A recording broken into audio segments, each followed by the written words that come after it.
اسرائیل کے ساتھ تو ایک 86 سالہ بابے نے لتاڑ دیا.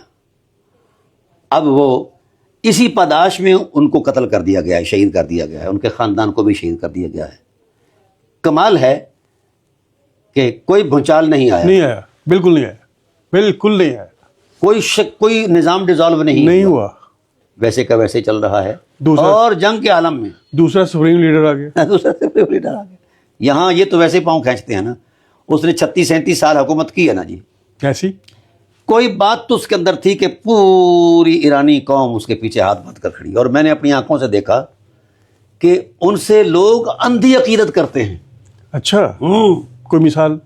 یعنی جب کبھی ان کا یعنی میٹنگ ہوئی, 1-2 پروگراموں کے اندر میرا بھی جانا ہوا, ان کا بھی آنا ہوا, تو یقین کیجئے ہم اتنی کسی کی احترام نہیں کرتے جتنا وہ احترام کرتے ہیں, اور شوق سے نعرے لگاتے ہیں ان کے نام کے,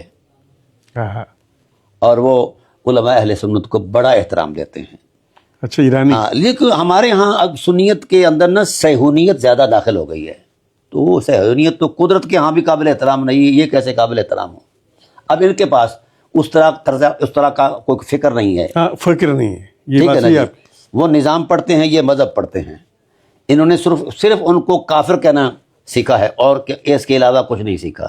ابھی ان کی شہادت ہوئی ہے, تو آپ جیسے سادہ لوگوں نے اس بات کا اظہار افسوس کیا.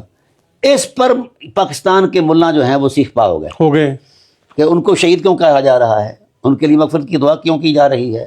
ان کا یہ فتویٰ. اچھا, ڈرامہ یہ ہے ہمارے ذہنی عیاش ملاؤں کا کہ الزام یہ ہے تشیع پر یہ صحابہ کرام کی توہین کرتے ہیں, اور جو کرتا ہے انتہائی کمینہ ہے, انتہائی کمینہ ہے. وہ انسان تو کیا, وہ خنزیر سے بھی بدتر ہے. میں نے اس پر کئی ویلاگ کیے ہیں, جو توہین کرتا ہے صحابہ رسول کی. اب جب انہوں نے آئین بنا دیا ہے کہ اصحاب رسول کی توہین سخت حرام ہے, فساد فی الارض ہے, فساد فی الارض ہے, تو مطلب اب تو ان کو چاہیے تھا کہ جو الزام ان پر تھا اس سے وہ دستبردار ہو گئے ہیں, باز آ گئے ہیں. ٹھیک ہے, لیکن میں نے دیکھا کہ صحابہ کی توہین کا جو آغاز ہے یہ بنو امیہ نے کیا ہے. وہ صحابی کر رہا ہے. ہاں, ٹھیک ہے نا جی. اب یہ ذہنی عیاش اتنا کمینے پن کا اظہار کرتے ہیں, اتنے ذہنی عیاش ہیں کہ انصاف اپنے فتوے کے مطابق انصاف نہیں کرتے, اپنے فتوے سے انصاف نہیں کرتے. صحابی کی کوئی بھی توہین کرے, یہ تو ان کو کافر کہتے ہیں, میں کافر سے بھی بدتر کہتا ہوں.